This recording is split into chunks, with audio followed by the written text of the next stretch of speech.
George, and we are live on Game Changers with Vicki, with a K-I, Abelson. Tonight's guest is Tony Braunagel. Hi, thanks.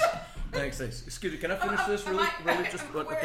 We're interrupting Tony. Okay. So let me press send. Okay. So, there we go. All right, good. So, all right, but Tony, there's going to be more of that because you're like my only guest that understands that a moon void is a fuck time to try to do a live show. Right? We're in a void moon. I know. So in a void moon, nobody's watching. 3 people are watching right now. Really? But more people are going to watch. Oh, they're going to come on. Yeah, they're going to come on. Yeah. But by 7:30, the void will be It'll be all over. We'll have a crowd. We'll have a crowd. Are we serving drinks? Okay, so I'm sober. So you're not sober. No, I drinks like anything, water, refreshments. All right, but I want to know about this about you because you don't. I have to tell everybody on Facebook that I'm not sober. No, is this a setup? Well, no, because I think. Wait, I can't get it because you're like you are what I aspire to be, which is a normie, right? You what did you call it? You have not a filter. What did you call it? I have a valve. A valve. Yeah. A valve or a switch or something like that goes off. It goes, all right, you've done it. So has the switch ever failed you? Of course. Yeah. I mean, I've never been arrested for being drunk or anything like that. I mean, but I've definitely. You act like nobody you know ever has been. I'm not saying. We know that's a lot of my friends have been arrested for being drunk. No, I hang out with those kind of people, I did. Okay, so we're going to talk about your I have a lot of sober friends, by the way. A bunch. You? Oh yeah, quite a few. Yeah. Okay. And I really, really respect the whole program. It saved several lives that are close to me. Okay, so we're going to talk a little. We're going to get to some of that. But before we get to the sobriety stories, wait. I want to do a little business, which is my pleasure. Before we do it, by the way, you're a producer, I am. So you put out product. Now, when you put out product, are you doing it through a label or you're doing it independently sometimes? Both. Okay, so if you put out any product independently and you put out actual physical CDs, do you do that anymore? Yeah, we still do that. Okay, so if you still do that and you need liner notes for those, you need like the covers. Yeah. Okay, so my printer, Rick Smolke, who you did the PSA for, yeah. he will do that for you, and he really? will not charge you because okay. he believes in supporting artists. Oh, good. And he's an amazing human being, Rick Smolke of Quik Impressions in Chicago. Writing liner notes. He will write. He won't write. What's them, this got to do with it? Well, because he made my tissue I boxes, see. right? And okay. he made my bookmarks for my book. Oh, good. And he made my business cards if you need business cards. He That's does great. all this stuff. Well, you're not plugging yourself, you're plugging him. I'm plugging him. Yeah. Great. Although I will plug myself, don't you? I'm sex, drugs, rock and roll, and my fucking mother. Because we do that. And that's... See? I'm going to start having fun in a minute. I'm going to give you a copy just because you laughed. Don't jump! And you know what this corner is? You know what club used to be on 75th and Broadway? I bet you played there at the China Club in New York. Did you ever play at the China Club? Yes, I did. Yes. And I was in the house band at the China Club here in Los Angeles. Who else was in that band? Hutch Hutchinson from Bonnie Raitt, and Jim Anger, and George Marinelli. Was that in the 80s, 90s? Yeah, that was in the late 80s, in the 80s. I was playing with Bonnie Raitt at the time, most of all that. So I was promoting there in, I did maybe 90s. That was China Club 1 here, and then later on it moved to different places, and I was playing... with Jack Mack and the Heart Attack in the early 90s, and we had the China Club in Beverly Hills. I was never at the China Club. Wild, fun times, yeah. But on a sad note, my very, very good friend who was one of the guys who started the China Club. Who? From New York, Alan Kaufman. Okay, just recently passed a couple weeks ago. And so God bless you, Alan. We love you very much, and he has a lot of friends out there who'll probably see this.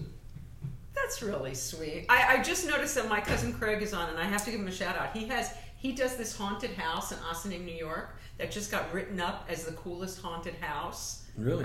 Ossining, where is that? It's upstate, and he drives into the city every day. But he does this haunted house. He starts in August.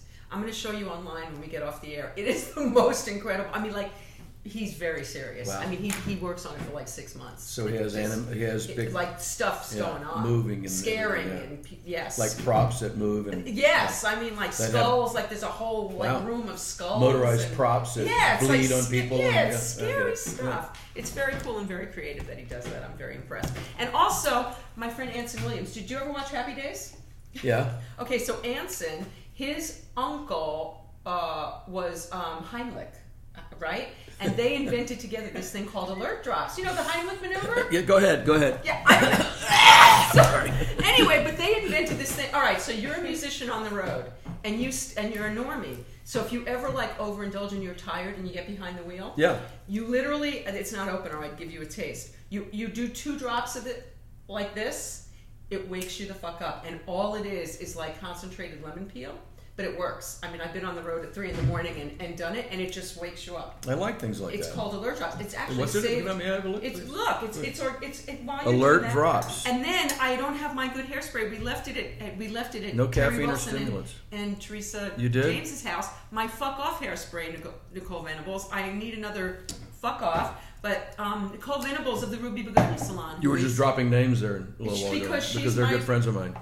And we were at their house just a couple weeks ago. Yeah, we did the show at their house. You wrecked their house? And we did. We wrecked their house. And now I have this new Oregon, dry That hairspray. stuff's good. Do you know about this stuff? Argan oil, Yeah, Argan yeah. oil, Yeah, and this stuff, you put it in and it gives you some. As my hair gets older and whiter and drier. No.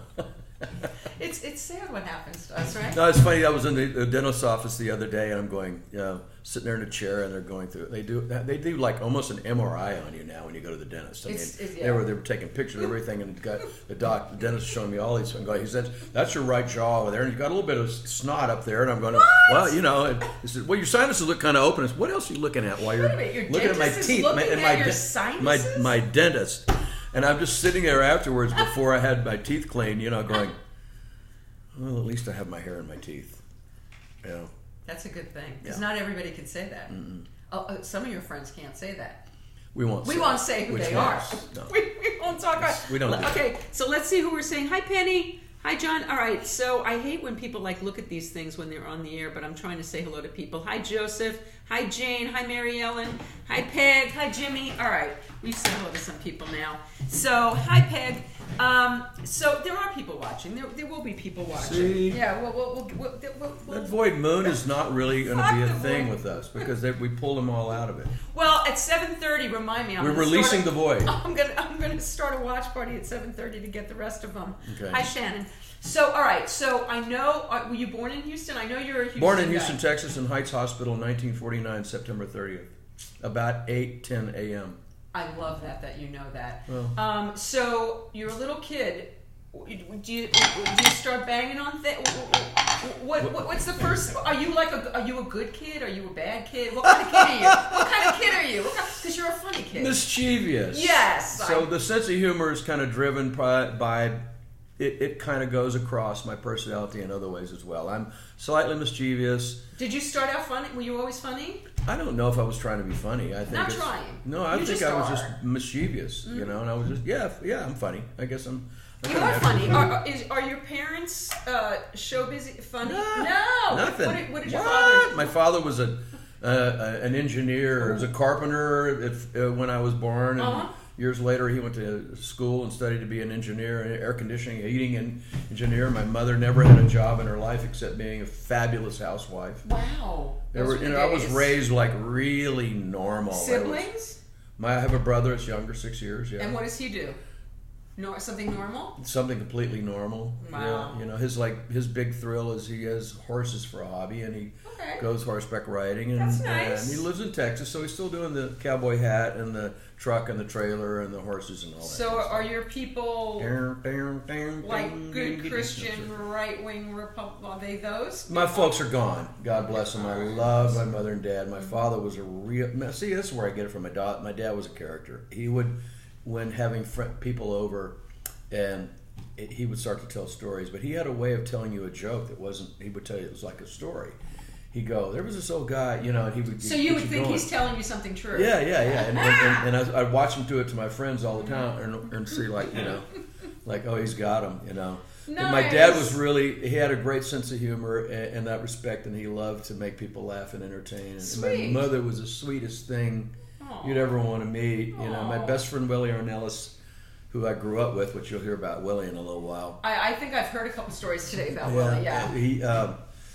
He said after my mother passed, he said, is he the one that sold you the drum kit? Yeah. Okay. Yeah. All right. after she passed, he said I could go by and visit Jody because we'd all moved out of Houston then, but my mom and dad were still living in the same place. My father passed away, and my mom was living there, and Willie said I could go by and pull up in the driveway, unannounced, knock on the door, open the door. Jody say, "Come on in. We'd have something to drink, coffee or tea or lunch or something like that." And he said I'd sit there and talk to her for about 2 or 3 hours about nothing, and I would leave there feeling wonderful. That's so lovely. And I thought that was such an amazing compliment that's when he lovely. wrote that on Facebook when she passed away. And I was like, I'll remember what So he was said. your house the house that everybody came to hang One out? of them, yeah. One of them, yeah. I had a basketball. We put the basketball thing up on the garage. I got my dad to do that, and that helped out. Yeah, our yard was, and our place was always. They were having, Texas barbecues. So, my dad was pretty good at that. So So were you like middle class, upper middle class? Were you like? We started out poor, working class, and then we got up to middle class for a while. Okay. But before it was all done, I would say we were lower middle class. Yeah. So There was never any extra money in the house, not for nothing. Yeah. I started working at like the age of 12 because I couldn't stand it. I wanted to be independent, right? And what kind of gig was that? The first thing I went to was I was a bricklayer's helper for a summer. When you're 12? I think I was 12 when I first did that. Yeah. Okay, that's pretty ambitious. I'm impressed. Yeah. Hi, Michael Chang. So. And then I did some carpenter work, and then the next summer. Did you work for your father? Never. No. That would never work. What sign We were was better left to kind of separated. What to that. sign was your dad? My father was Sagittarius. Yeah. That's about the time I discovered drums. So. Okay, so let's talk about that. So, what's the first thing you want to be when you grow up? I'm assuming it's not a drummer when you're like a little kid. No, music hit me early. I always danced. My mother and dad would go to what they called honky tonks, a beer joint sometimes. And I would go with them, not at nighttime, but in the afternoon or whatever. If they were going in the afternoon, you could go to a honky tonk. Yeah. It's out in the country community. They would go out and visit Grandma and Grandpa, and they would all go to have a beer or whatever. Nice. And I'm from Jews. They didn't do that stuff. No. It was a German, country German. They were like, let's go have a sausage and some beer. Rick Smolke's on. By the way, Rick, we were talking about you. Rick's the guy that's gonna hook you up with your liner notes. Oh, okay, good. Rick's Hey, Rick, how you doing? We'll do that later, huh? Yeah. So, I loved music, and I would beg my dad for nickels to go to the jukebox. And what kind of music were you listening to? It was to? country music, Okay. like Hank Williams and stuff like that, way down deep in that twang, Mm-hmm. So I would... Are you like hip to the Beatles when the Beatles happened? This was way before Beatles, honey. This is before the Beatles. 63. Yeah. Come on, really? Beatles, you're not that much older than me. How? You're little then when you're talking about. Tiny. I was a little boy. You're a little boy. I was a little boy, and I'd go grab my mom, and she would come out and dance with me, and she taught like me how to two-step? jitterbug. She taught me how to jitterbug. Nice. I'm like, my mom's up here, and I'm trying to like jitterbug with her, and she wasn't tall either. She was only about 5 feet tall. Okay. Yeah, about 5 feet tall. And you're trying to spin her around. And I'm like, So do you know right away? I love music. I want to do. I was just taken by music, and then I watched my father played guitar, and before I was born, they met when he was playing on weekend bands in some of these honky tonks outside of Houston there, and they lived right outside. Country music? Yeah, I was playing country music. Yeah. Was he a singer? No, he's just a guitar player. He was just like one of the guys in the band. So that they met that way, and then when they got married, because I came pretty fast. They always said I was a mistake over a bottle of wine, a bottle of cheap wine, and cheap wine's the best kind. Anyhow, my dad played guitar, and he quit doing the weekend thing and playing in honky tonks when I was born, and focused on his and I worked 5-6 days a week as a carpenter, and so he could pay the house rent, and we'd have a place to live and eat. And he sacrificed all of that for him to and do your that. your mom got to be a full-time mom, which is And she loved it. She was fine with that. What sign was she? Libra. Yeah. Nice. Yeah, she fell right into that. She and I got along really well. We had a great understanding. We kind of had a psychic thing going. Later on, when I would be traveling all over the world and whatnot, I would try to surprise her sometimes, and I pull up in the driveway in a taxi cab or whatever. She goes, I knew you were coming home. I saw your brother yesterday. I go, I cooked your favorite meal. you are right no here. fun at all. I made that cake for you. You know, okay, no. Okay, so you're starting out dancing. When do you? So my cousin, I was going to jump over to that. My cousin was playing in a band, and his folks got him a drum kit when he was really young, and I was like, Really? My dad gave me a guitar, and I could play 3 chords on it, but this drum kit thing came up, and I'm like watching my cousin. Every time he would like ease off of it, I'd go, can I? He'd go, no, you know. And then later he'd go, all right, you can sit down for a few minutes, and and I'd sit there and I'd beat on the drums, and then he'd go, come on, get off, and I'd be shooed away all the time, and I never got a real chance. How old are you when this is going on? That's probably getting up into that 10, 11-year-old kind of thing by then, and 12, 13.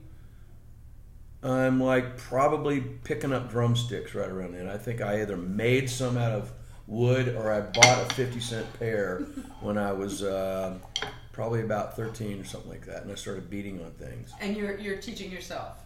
Yeah, and by then my friend that lived down the street from me, Willie Arnellis, he had moved in when I was about 9 years old or something like that, and his family was from Mexico City, no, Monterey, but they'd lived in Houston for a while already, and Willie started playing drums, and he's immediately went into playing in nightclubs when he was really young as well. Like how young? 13, 14, 15, right in there. Really? Yeah. So Willie's playing drums, and he's got a drum kit, and I'm going down there every afternoon after school, and we're listening to all this great music. The stuff we listened to was the rhythm and blues that I've been playing all my life. Ray Charles and Bobby Bland and anything else that was going on around that time that was the rhythm and blues hits. And then Stax Records came out, and of course we had Sam and David, and that's what I cut my teeth on as a musician and a drummer. And I'm hanging out at Willie's, and we're studying this music and listening. And I'm trying to he would give me a little bit of a lesson, but not really. He would never He's a peer. He's your age? Yeah, he's 2 years older than me. Okay, No, Willie's 2.5 years older than me. Okay. But he looks like he's about 10. Right, Willie? Okay. Is Willie on here? Yeah, he's my best friend in the world. Well, I hope he's my big brother. Here. He's my big brother. It's all good. Yeah. And anyhow, our life is still intertwined. Nice. And is he still playing? A bit, yeah. He is a bit, yeah. He comes back to town. He lives in Mexico almost full time now. Oh. But I was just down at his place for a vacation recently. On the beach, south of La Paz, on the Sea of Cortez, and it's nothing around there. There's no resort. It's like cactus and desert, ocean. Nice. Fabulous. Love it. Nice. Love it. How far down? An hour and 45 drive north of Cabo up into the Sea of Cortez on the peninsula side, on the inland side of the peninsula. Sweet. It's great. Anyhow, so I'm at Willie's place. And we're listening to music, and little by little, I'm just picking it up, and I'm learning to play some beats. And I learned the basic beats to some of these songs, and I'm listening, and Willie's showing me, no, don't do that. And I'm like really trying to get a sensibility of what he's doing and everything. And I think what drove me forward was I love music, and I had a sense of rhythm because I could dance. Right. And I can still dance, but I was drawn into playing drums and doing this thing where I couldn't stop myself, really. But I was going to college. I was going to school. All right. How did your parents feel about you? At first, no, wait. So wait, I got to get the kid. All right. Okay. So they're seeing me back out in the yard beating on pots and pans and boxes. Right. That box sounded good. That pan sounded good. Mom would let me beat on that pan, and she would only wash something in that pan so I could use them, and I'm sitting out there in the middle of it on a little stool or whatever, just beating on things. That's how it really started out. Pots and pans.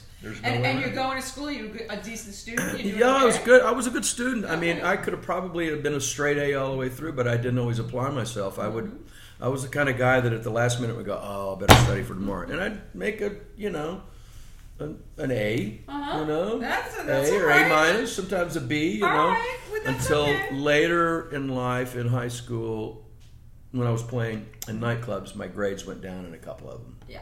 And I admit that. So anyhow, I'm at Willie's, and I'm 15 now. And I've only played at a few sock hops or in my cousin's garage. How have you played? You don't have a kit yet. No, I was playing in somebody else's drum kit or whatever. And figured something else. Played on my cousin's how do you kit. know how to hit the hi-hat and stuff if you're playing on pots? By then I was playing a drum kit at Willie's house. Okay. And the kit I was playing on, that we would play on in the afternoons, was what eventually became my first drum kit. Okay. So one day we're on here's the story. Okay. Here's the story, everybody. Been told before, but I'll try again. Tell the story. Everything old is new again. So we're sitting there. He and I would sit in the kitchen if we weren't on the drums or listening to the music. And we'd sit in the kitchen because the family was cooking and there was always great food to eat. You know, Poppy was making chili or beans or they were making tamales at Christmas time or somebody was making fresh tortillas or whatever. And we were just like, we wanted to get some. And we would sit there in the kitchen a lot. And the phone rings one day. It goes, ring. Willie picks up and says... he does sound effects. Willie picks up and says, hello? Oh, yeah. Hi. Hey, how you doing? Yeah. It's, no, I got a gig tonight. Thanks. No. Do I know any other drummers? He looks across the table. He looks at me and goes, yeah, I know a guy. And I'm going, what's happening? You're 15? 15. And so he says, hold on a second. He goes, you want to do a gig tonight? Well, then he gave me that look, like, dare you? And I went, yeah, but I got to go ask my mother and my mom and dad. And it's like, he goes, and you've never done a gig? No! He says, well, you better get down there and do it. So, okay. Hey, I'll call you back in a little bit. All right. So, hangs up the phone. Meanwhile, just before that, back up, I had just bought that drum kit from him that day. He said to me... Oh, that day? He said, do you want to buy this drum kit? I said, because I've got this other Rogers kit here that belongs to... What's his name? Somebody Salvaggio. He said, hey, I'm going to buy that kit. You want to buy this kit from me? I said, yeah, but I don't, have any... Well, look, yeah. How much? But you already have little jobs, right? Yeah. I was always gathering a little bit of money here and there. Yeah. So I said, how much? He goes, $100. I went, wow. That's a lot of money. Yeah. He said, but I'll give it to you for $100 now. But if you don't have all the $100 by next Saturday, it's $150. I went, oh, Willie, come on. He goes, no, I need the money. I want to get this kit. I went, okay. Meanwhile, I went over to... I drove my motor scooter. I had a really small motor scooter, kind of a putt-putt.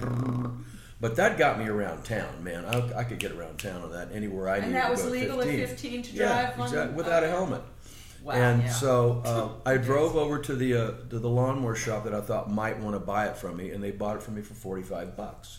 And then I walked 2 miles back. So wait, you're giving up this is like the gift of the Magi. You're giving up your transportation. I'm giving up my transportation at 15, and that was important. Wow. And because I wasn't driving a car yet. And I walked back with the money, gave Willie the $45. I got a drum kit. That's when the phone call happened. So he says, you better go ask your parents if you want to do it. So I go down and it's a school night, of course. No, it was a Friday night. Oh, okay. Friday night. I walk in, I go, Dad, listen, I just bought that drum kit today from Willie, and I got a call for a gig tonight. Willie's got a gig for me. My dad kind of looked around like he didn't hear what I was saying. There's somebody who wants me to play drums with him tonight. He goes, I can't remember how I said it as a kid, but I was, as innocent as possible, as I was at the time. And so he says, what are you talking about, son? I said, it's a gig playing drums for somebody for money. Where is it? It's at the so-and-so club at the corner of Cross Timbers and Quitman Road. He goes, I know that place, son. That's a nightclub. I said, yeah, I guess it probably is. I'll be in a band in a nightclub playing. He goes, no, son, you're too young. You can't do that. And I said, Dad, come on. I really want to do this. And I went on and on. I wouldn't give up. And finally, my dad, probably raised his voice a couple of times. He even said, no. And then he finally said, all right, look, go ask your mom. And so I ran across the other side of the house. Mom. And I went on about it for a while. She goes, "Oh, honey, I don't know. It doesn't sound right. You're too young, and it doesn't sound right to me. And what does your dad say?" "Well, Dad said come ask you." I didn't say Dad said no. I said Dad said come ask you. So she goes, "No, you better go work this out with your dad. I'll go back to my dad. I'm just pulling on him. I'm not going to let go." And finally he goes, all right, damn it. But you gotta promise me one thing. I said, "What's that?" He goes, "Don't you take any funny cigarettes. And don't you talk to any of those women in that nightclub." And I said, "Dad, I'm only 15. I didn't know what the hell he was even talking about, you know? Like I didn't realize that I was gonna I could get in trouble, you know? And as far as all I knew was I had a drum kit now and I was going somewhere to play. So I go back to Willie's and I said, "Willie, I can do it." So he calls the guy back, and Charlie was his name. "Hey, Charlie, yeah, it's Willie Ornelas, yeah. Hey, I got you a drummer, yeah. His name is Tony." "Oh yeah, he's good." "Oh yeah, no, he can do a good job. Yeah, fine, yeah. The thing is though, you got to pick him up because he doesn't have a car." And that was not so abnormal for young musicians to not have a car because they couldn't afford it. Well, but did he know you were? Okay. No. Okay. This is what I'm thinking. So he comes. Pick him up. So he says, "I got to pick him up." I said, "Well, where do you want to pick him up?" I said, "Pick him up at my house because the drum kit was there." And I went, "Great." So I go home, I get ready, I'm dressed up. I don't know what I was wearing, but I didn't know what to wear. So anyhow, so I'm standing in front of Willie's house, and I'm a little guy, I'm 5'8" now, but I was maybe a little shorter then, and this car pulls up in the driveway, and there's a couple of guys in it, and car doors opens, and Charlie walks up and says, "I'm looking for Tony." And I said, "Hi, I'm Tony," in a 15-year-old voice, scared shitless. And so he how old is Charlie? They're in their 20s, 25 or something like that. They're guys, they're like guys, And so he goes, he looks at me, gives me a look, and I went, we put the drums in the car. I get in the back seat, and I could barely see over the window in the back seat. There was a guy in the front seat on the passenger side, and I hadn't been introduced to him or didn't see his face or anything. And we get in the car and we're driving, and Charlie says, "So Tony, trying to find out my experiences. Where have you been playing lately?" I said, "Well, I played in my cousin's garage a couple times, and I played at a couple of sock hops at school and everything." And Charlie stops and goes, "Are you telling me this is your first gig?" while he's driving. And I said, "Yes." And at that time, the bass player, who unbeknownst to me, had a glass eye. Oh my! He turns around and goes, "No shit." And so, it scared the hell out of me. I'm like, I'm not making this up. This is perfect. And so Charlie says, "Damn Ornelas, he did it to us, didn't he?" And I said, "Guys, don't be afraid. It's okay. I could play, man. I could play this. What do you want me to play?" "Well, do you know how to play this version of the song?" And I said, "Yeah, I know. Yes, I know all those." He goes, "Well, all right. We'll just have to see how it goes." So we get to the club, and I set up my drums in the corner, and I don't know what to do. Like, these guys will walk around smoking cigarettes, getting beers and everything, and I'm like going, waiting to start. And the sax player, which Willie told me later on, he remembered the name of the guy. His name was Armando. Walks up at the last second before we're supposed to start playing. Like, the guy's on stage ready to start playing. Where's the sax player? Busts open his case, pulls his sax out. Charlie says, "Armando, this here's Tony, our drummer." And Armando goes, "Hey, nice to meet you, brother. How you doing? Nighttime is the right time. Bam, and we just start playing. Like, no introduction, no thoughts, whatever. Wow. And I'm just going, yeah, okay, this is it. It's like jumping off of a cliff, and here we go. And did you know all the songs that they? Yeah, it was fine. Yeah. I'll tell you why it was fine, because at the end of the gig, they said, "What are you doing next weekend?" Wow. I said, "Why?" He goes, "Well, we're playing over in LaPorte on Friday and Saturday night." I said, "If you can come pick me up, I'll ask my mom and dad. We'll come get you." And they came and picked me up, took me to LaPorte. We did the gigs and back and everything. And I think I made $12, Did you have? No, I made $12 the first night, and I made $10 the next weekend. So I paid. So I went to my dad and I said, I had to hedge a loan here out of my dad. Listen, I need $55. Well, I had 12, so I need another 30 or 40. At some point, I borrowed like $40 from my dad or whatever. I said, I got to pay off these drums for a weekend, or else they go up $50. $50? I'm like, yeah, Dad. And he goes, all right, here. Paid it off, and I paid it. As soon as I got any bit of money that I owed him my money when I come in at night from those gigs, I just dropped it right on his Chester drawer. Nice. Just drop the money right there and go.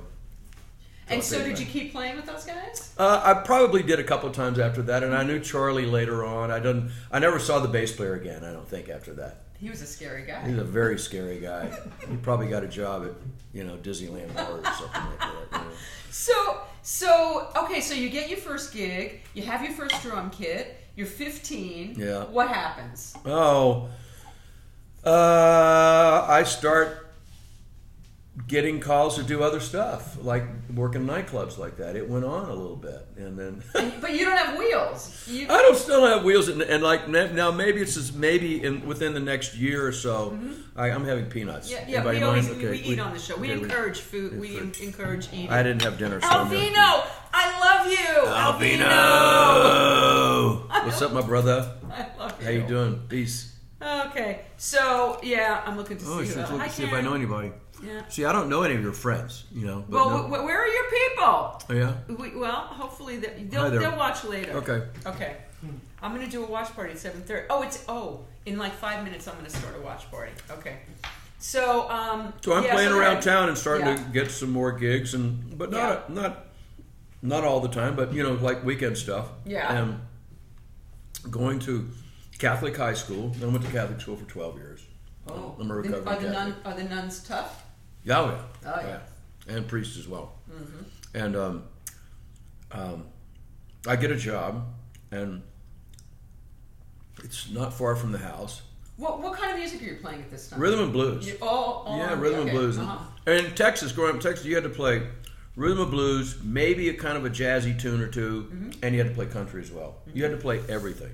How about pop? You playing any pop music? Whatever was pop at the time. You'd have to play a couple of cover songs. But jazz is something you have to kind of study, isn't it? Yeah, I couldn't play jazz. Yeah. Because now you play I fake jazz. Because like Vivino, he's like, he knows about the jazz. You play with Vivino. Vivino? Oh yeah, he's a very, very studied, well-studied, well-rounded musician. He's great. But when you play with him, you don't play the jazz. No. He and I have been playing mostly rhythm and blues kind of stuff when we were working together. I was in a session with him a couple of weeks ago with Rob Stone and Barry Goldberg. I think they're making a record on Rob Stone, and they hired me for a couple of songs. Nice. Okay, so go back to your story. Nightclubs, and then now I'm happy being a nightclub musician at that age because that's exactly what I want to do is just play. Uh-huh. And do you have a vision of? No, you just want to play. No, I want to make good enough grades to get through high school and play and be. Do you think you? I was an athlete. No, I was an athlete when I was coming up playing baseball. And then I played football till I just realized that everybody was too much bigger than me, and I would be out there in pads trying to play football and realizing that there was a moving wall. And I couldn't do it anymore. You couldn't penetrate that wall. And thank you, Yankees, for getting rained out tonight. Because that's helping us big time. Because the Astros are going to beat you. No. Ooh, watch it. So far they are, which is really. Who knows? It's a great series. Two fabulous teams, and in both of them, whoever wins is going to meet an even more fierce team in the Nationals. Unfortunately, no, it's going to be fun. It's going to be a great series. Well, I'm playing around town. Yeah. And the next funny you story. So do you have? I want to hear the funny story, but you're not thinking ahead to what I want to do when I just want to play. I just want to. Yeah. Okay. No, I mean the family is always like because I was gregarious and outgoing. Yeah. And I made good grades, whether I really worked at it or not, whether I was studious, and. I achieved, and I had lots of friends, and I was kind of popular because of my outgoing personality. I'm spitting peanuts. And we do this as we get older. So, There was, they were all like, what's he going to do? Is he going to be a doctor, a lawyer, or whatever, So I was thinking, while I was in high school, I was thinking maybe study to be a chiropractor. And wow. That's quite a departure from banging. And, I didn't think about law or anything like that. I wasn't sure what I wanted. I really never, focused on going to go to college to be something. Mm-hmm. But you went to college. I went to college for a couple of years. I went to chiropractic college and went through the science thing. And after 2 years, I just said to my mom, I said, honey, I was playing already in one of the top bands in town. Oh. A big 10-piece soul band on the other side of town. 6 nights a week. Wow. Making $125 a week, which was... Wow. Yeah, I was able to drive it, keep my car nice and how, you're like 17, 18? Yeah. Yeah. 18. No, 18, 19. And I was going to college as well, trying to make grades. And I made grades and worked 6 nights a week. And after the second year, I was like, first year I didn't work in that nightclub of college. Second year I did. 68, 69, 67, 68. And so at the end of that semester, spring semester, I said to my mom, I said, I'm going to try this music thing. Oh, son, don't, stay in school. I went, Mom, I got to try this. It feels natural to me. And I never went back to school. Okay, so now I know a little bit because I've spoken to Terry and I've spoken to Terry Wilson and Snuffy Walden about The Cellar. When is that happening for you? You playing at The Cellar? That came a little bit later. That was later. You're older. So I carried on playing in nightclubs from that age of 15, 16, 17, 18, 19. And you're playing in a band that's doing well. Well, eventually I was. The nightclub thing was something I really wanted to do, and once I got into it and I did it for all those years, I realized that was like there was a ceiling there, and I'm just going to grow old and weird. So what were nightclubs like in Houston back in the day? Some of them were small, and there was a lot of seedy. I mean, I worked in a strip club, and that's when. Right. That was a funny story because I was not long after I got going. I'm playing in a strip club 4 or 5 nights a week while I was in high school. While you were in high school? While I was in high school, no one busted me, including my parents. Yeah. Wow. I didn't do it for a long time. I did it for like a couple of months or something like that, or several weeks, and. My father didn't know where I was playing, and being a good Catholic man, that was not something that would have been shown upon very, well. And a funny thing happened so once again, I got somebody in the band to pick me up, to take me to that gig every night and drive me home. All right. And when that was failed, my cousin Sammy, who also had a drum kit that I grew up with, my cousin I grew up with who had a drum kit, lived close to where the club was, and he just got his driver's license and was looking for any reason at all to hop in the family car and go pick me up or drive around. I got to go pick up Tony, take him.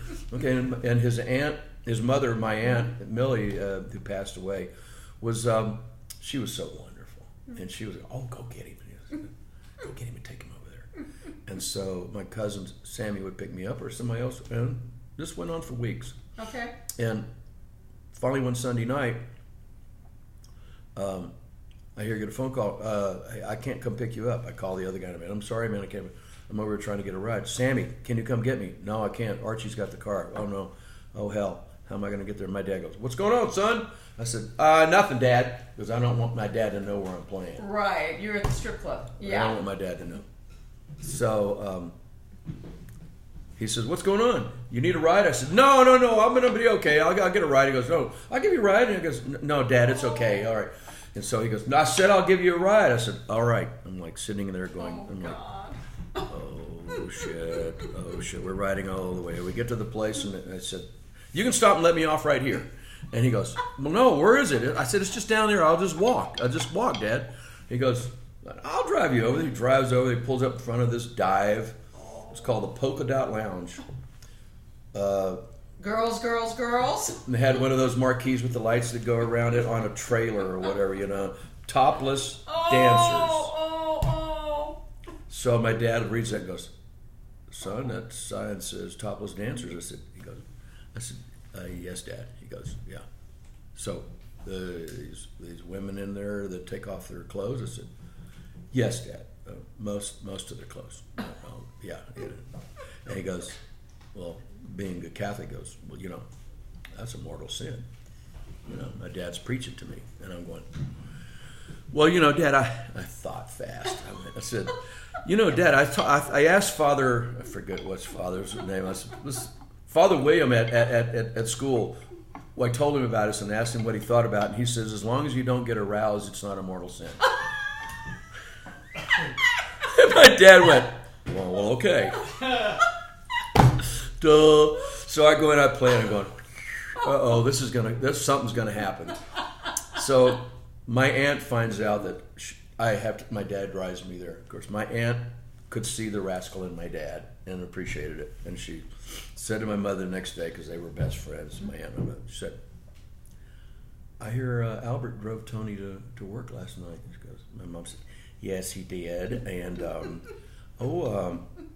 so he saw where the place was and what it is. He goes, yeah, I think Albert's not too happy about that, you know. And so my aunt, being the rascal that she was, a couple days later, she goes, Jody, why don't you and Albert meet me and LC out there Friday night? Let's go watch Tony play.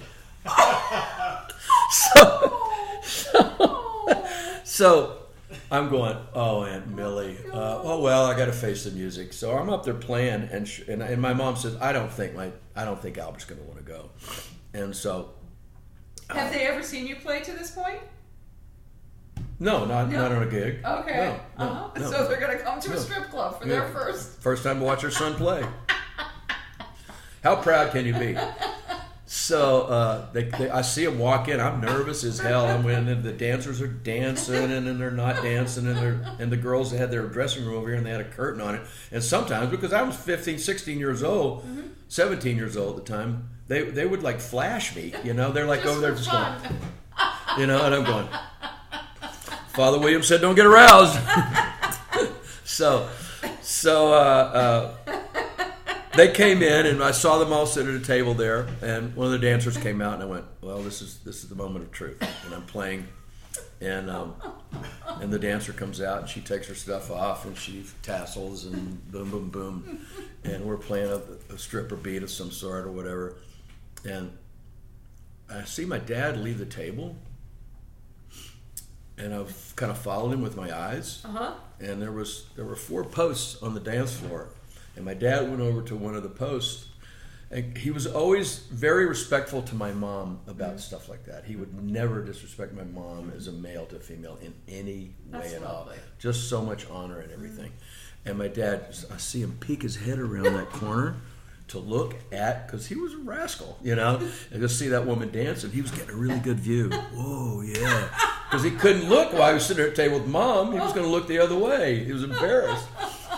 So we take a break and we go off, and my aunt says, honey, you sounded great. You can play. It's great to hear you play. And the girls aren't in front of you? Yeah, they're out there on the dance floor. You know, I saw more over here in the dressing room than I saw out there. Okay. And so I went and sat at the table, and my dad and I were kind of like,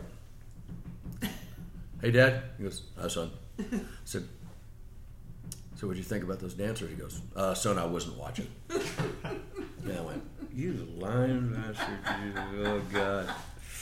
So that's probably where I get my rascal from, you know. So I carried on from there, and I kept working in nightclubs, and then I kind of moved up the scale a little bit and got a little bit better at playing. And have you've not, this is all self-taught? Yes. Never took a lesson. Wow. Until much, much later in life. And I think at the end of my run there with at the Dome Shadows, and that was about 68 or something like that, 69. And that's right around the time I met Snuffy, and right around the time I met Willie right after that. Terry Wilson. And how did you meet those guys? Terry Wilson was I joined a band then. I got asked to join a band called Buttermilk Bottom. And it was some great talent and everything. And we were one of the hot local young bands that did some originals and some really cool, well-chosen pop songs. Not pop, but and what kind of original stuff are you doing? It was all R&B, rock and R&B stuff. And are you getting into rock and roll? A little bit. Okay. Yeah, a little bit. That's about the same time I met Snuffy, and we were just acquaintances and everything, and hung out at a few parties or whatever. And then when I quit that nightclub, that's when I went, I want to do something. I want to be in a band. I want to move. Now I want to be in a band. I want to be on tour. Mm-hmm. I want to make records. I want to be what those bands, the Beatles, Beatles had hit years before. And so when the Beatles hit, that was the only thing probably that distracted me from the rhythm and blues and stuff that I was playing. And so that brought another rock and roll element to the music that I grew up with in Texas, which is very much based in rhythm and blues. Mm-hmm. And this band, Buttermilk Bottom, that's around that time I met Terry and Raitt, who was later in The Who, and later on I worked with, and later Raitt was in Crawler, and later Terry, me, and Raitt were all, we were founder members of Crawler, Backstreet Crawler, then Crawler. And their band, the band that Terry had, their drummer had a drug problem, and he had kind of OD'd. Oh. Mildly OD'd again for the second or third time or something one night. He didn't kill himself. He just OD'd a little bit, just a little bit. I OD'd, Went to the hospital in the emergency room, and his name was Turtle. All these guys have names. And Rabbit and Turtle in the same band. And they asked me to join the band at that point because they said, well, we're not putting up with this anymore. So I said, I'm just about had my car packed to move to Los Angeles because my friend Willie Ornelas was living in Los Angeles. Is he playing drums? He's living in L.A. playing drums, and he's playing like what kind of stuff? Bands, and he was starting to do film and TV work around that time. And Willie did a ton of film and TV. Oh, nice. A lot. He was one of the top call guys for a long time. Mm-hmm. And so I went, no, I'm moving to California. I'm getting out of here. Texas, I could always feel like Texas was always holding me back. Mm-hmm. And so they said, look, man, we want to get out of here too. And I said, oh, well, okay, so all right. I like the band. Mm-hmm. I like the band. Raitt had left the band. Then Raitt had moved to Sweden to write songs with Johnny Nash and Bob Marley. They lived in a house together. Is that how you met Johnny Nash? Yes, kind of indirectly because. Okay, you'll tell that story. Yeah. And so we. Bob Marley. So yeah, good stories there too. I joined their band, and we called it Blues. I said to Terry, okay, but we got to get out of town. We have to move from Houston. No more than a year. And he goes, oh man, I'm the same way. I'm with you, man. Let's do it. So it took about a year and a half, 2 years, but we eventually got a record deal in New York City, and we went to New York City. Was that a hard thing to do back in those days? Yeah. How did that happen for you guys? From a bunch of hayseeds down in Houston to get a record deal in New York. For you? I can't remember. Mm-hmm. Okay. I think our lead singer Andy might have had something to do with it, and Larry Kane was our manager, and he had a local Saturday dance show. You went to New York to get signed, or you got signed in Houston? The deal came up for us to go to New York. I can't remember. That's a very good question. In fact, I need to talk to Terry and find out what happened. How did we do that? Terry, are you watching? No, he's probably working tonight. He probably is. It's Wednesday night. They're probably at the write-off room, right? So, anyhow, we went to New York, and that's when I got thrown into the deep end up there, and we did a lot of work at Electric Lady Studios. And we cut our record there, and I ended up, because I had a little bit of studio experience. I had a lot of studio experience in Houston. And did you? Yeah. Growing up there, I always wanted to play in the studio, and very early on, I was like doing recording sessions. And how did you get your first session? Do you remember? I really don't remember. I really don't remember. I just wanted to do it. I always wanted to record. I always was intrigued by that. Were you a good networker? Like, how did you make this stuff happen for yourself? I've always been a good networker. Yeah, I'm still networking. Because you're very social. I'm very networking.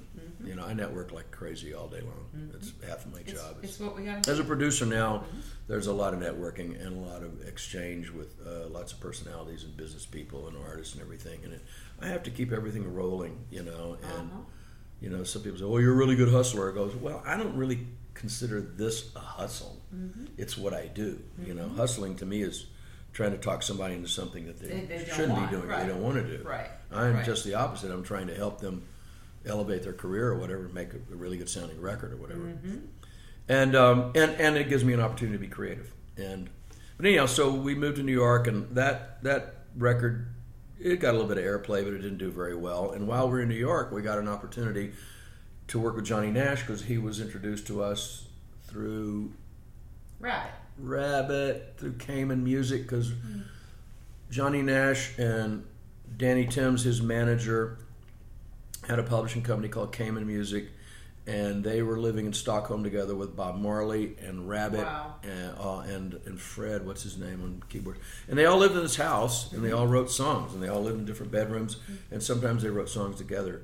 And Raitt's told me quite a few stories about living with Bob Marley. I met Bob Marley. What the hell was that? I met Bob when he still had nappy hair before he ever had a dreadlock. You know, Wow. A nice young, sweet guy. You know, he was. You know, and it smelled really good in there.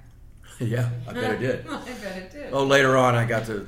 Later on, I was in the den with him of Iniquity a few times, and we're at the studios in London Island. So anyhow, we took this opportunity to go on the road with Johnny Nash, and Raitt and I and our keyboard player Mike Montgomery and our guitar player David Keeley. Mike's passed on us many years ago from cancer. Keeley passed on us a little over a year ago, about a year ago, and you know, getting old, losing our friends right and left. And we went on the road with him, and they joined. And there's four. He brought in 4 Ghanaians to be in the band as well. 3 of them were horn players, and 1 was a percussionist. And we became the Ghanaians that were living in London that Johnny knew, and we became the Sons of the Jungle.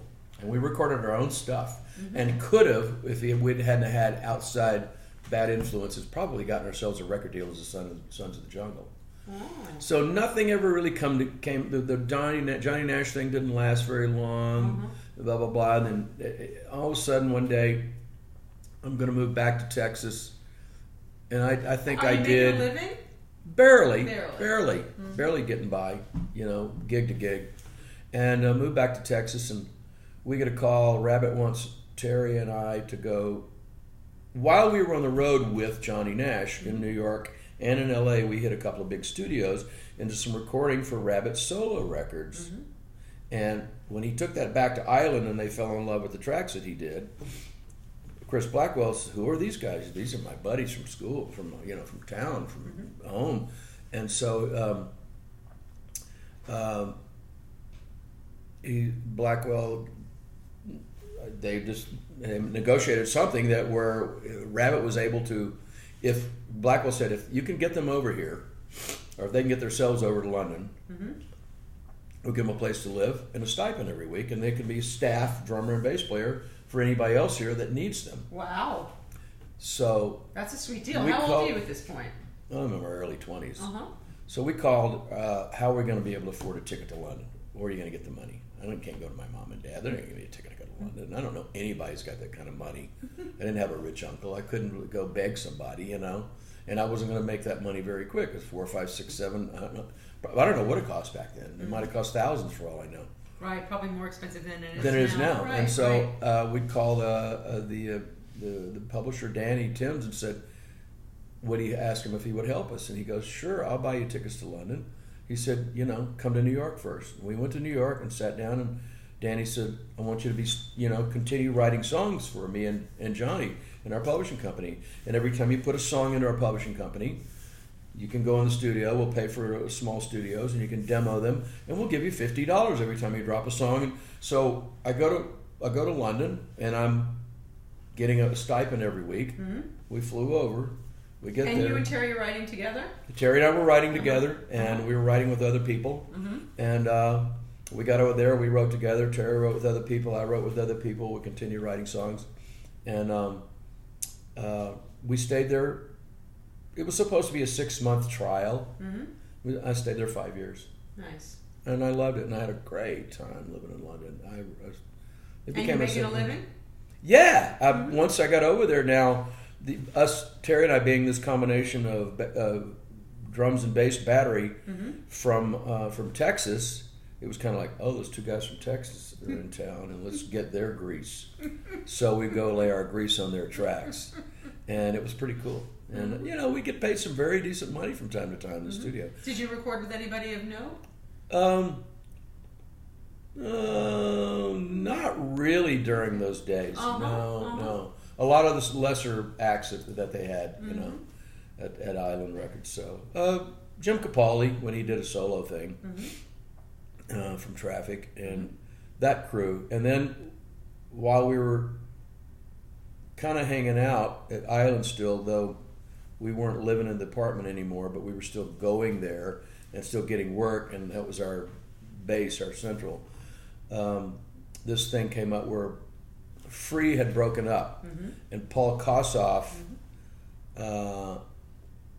was in Free, and he wanted to start his own band. A Bad Company had started, and so he was trying to start his own band. And so we went and played with Paul, and Paul was, when Paul was on and he was sober, or at least, just not wasted, he was a brilliant guitar player with a lot of feel and a lot of soul. Wonderful, short little guy that just could really bend the strings and really make it cry. He was fabulous. But he had a real problem, a deep problem, and it just never got better. And it, tragic, He died young. he died young. And so, but we made made 2 records, and that's when Snuffy came back in the picture, because he was over in London in a band called Stray Dog, and I would run into him over there, and we were, up to our shenanigans again, even over there or wherever. We were up to a lot of shenanigans over there, and we started Crawler, and we made the first record we made out of Ridge Farm out in Sussex, and we made that with just the guys in the band. Rabbit wasn't available. He was on the road with Eric Burden at the time in the States when we were trying to put that band together. So Mike Montgomery got hired to come over and play. We brought him over from Texas, or New York. He was living in New York. And so we put the band together, and we made the first record. And then by the time we got around the second record, Rabbit had come back around, and we had to make the move to get Rabbit. It was necessary to have Rabbit in the band because of our root and where we came from. Plus, he was close to Kossoff. We made the second record, and then Paul died on the airplane on the way home on a red-eye flight from Los Angeles to... He died on a plane? Yeah, we were in Los Angeles to New York on a red-eye, and we were going to New York to do... a bunch of promotion the next day. Ahmet Ertegun at Atlantic had signed us, and as far as he was concerned, he was going to make us the next Led Zeppelin. And Paul could never get his act together. And I was sitting on a plane next to him when we took off, and he offered me a bunch of drugs before we took off, and I went, "No, I'm cool." And we took off, and when I could feel the plane landing coming to New York, and we had a couple of drinks, cocktails, and I fell asleep sitting on the window. And I could feel the plane coming down. I went, I looked over, and Paul wasn't there. And where's Paul? I look around the plane. Just get him walk around the plane. And I yelled at the road manager, and I said, "Johnny, where's Paul?" He goes, "I don't know." Paul was in the bathroom, and he had gone in there and Oh, Lord, that's when he died? Yeah. Oh, my Lord. On the airplane. Yeah. Oh. Yeah. He had passed a year before from drugs and was brain dead for probably close to an hour. And they say you're not supposed to be brain dead more than a minute. Yeah. And he was, and they couldn't figure out how he wasn't. Wow. But he came back. And he was able to play. But and he played some more and everything, but he just couldn't keep himself from. It was heroin. It was downers. And anything that. Opiates. Boom, opiates. And so he passed, and that was quite a shocking thing to be in New York and be on the verge of having this great promotional opportunity as a band at our age. Oh, God, yeah, you were on the way to do promo. Oh, Lord, that's disruptive. Career interruptus. Oh, God. So what happened? We went back to London a couple of days later, and Glenn Johns mixed that record, and the record was a really good record, and we did we did some in New York as well. We went back and forth between New York and LA, and it was released, but no band to tour or anything, and so we went, well, we got to get another guitar player. Well, the record company was happy if we were going to get a big star guitar player, so Mick Taylor from the Stones and people like that, they were after the big names. Well, let's get a big name to be with these guys, and we're okay. Guys were they were entertaining the opportunity or the thought or whatever, but nobody ever really completely bid on it. So we found another guy, and we really liked him, and we loved how he played. His name was Jeff Whitehorn. So we put together Crawler, and we got out of our record deal at Atlantic, which was difficult, and we had a brilliant lawyer, and we met our manager Abe Hawk at Robert Stigwood's house one night at a party, playing pool. Terry and I beat him and his friend, and he was kind of pissed off about it. He thought he was a hustler. Abe, if you're watching, you're a hustler. Love you.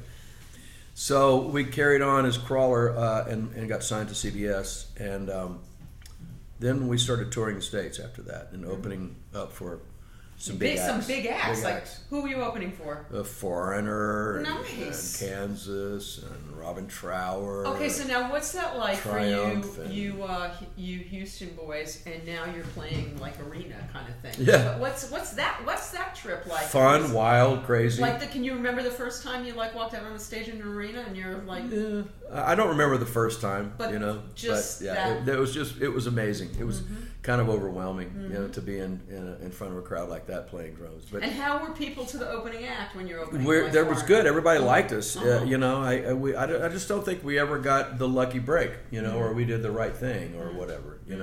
We weren't trying to make the music that they were trying to get us to make. They were trying to get us to formulate our music and make it like a certain style that was on the radio at the time, and we would do that a little bit, but not we wouldn't give in because we were more true to our roots. So we had 2 English guys and 3 guys from Texas. So it was this combination of teabag Texas, energy and everything, and it was great because we could rock, Texas, but we were funky too, and it was a lot of fun. I really, really enjoyed it. It was sad that we made 2 records and they did pretty well. One song called Stone Cold Sober got a lot of airplay on the radio, and we got a lot of fun out of it, and made a lot of friends all over the country. And then the band split up, just kind of fell apart, and I moved to California again. I was working around town with Terry and Jimmy Don and Danny Everett and some other people, and we had a couple of little bands and Blaze Foley, and finally one day I went, "Hey guys, I'm moving to California," and they went, "What?" I said, "No, I'm going in 2 weeks." They went, "Wow, why?" I went, "Look, why? You can only go so far here. We're playing in a little, having a lot of fun playing in small clubs, but I got to move on." And so they all followed me. Did you have ambition at this point? Wait, did you have absolutely. a plan yet? Just to get the hell out of Houston and move to California and be a session guy. Session guy. Get out here and be one of the players, be one of the one of the people. That's what I was after. Being in a band was not the thought at this time. No. If a band happened, fine. But I wanted to be when we got the offer to be with Backstreet Crawler, I turned it down. And Terry and I were riding in the cab on the way over to Island that morning. And we had to go tell him whether yes or no. And I said, "Man, I don't think I really want to do this." And he goes, "Why?" I said, "I just have other musical aspirations right now. I want to play different kinds of music. I don't think I want to be in a hard, heavy rock band right now. Come on, give it a try." Kind of talked me into it. And I went, "Okay." So I went over and thought I'd give it a try. And, of course, after a while, it gets kind of sexy. You're doing it, and you think it's fun. And it was fun. But I moved out of here in '79, and I kind of hit the ground running. I guess I was lucky.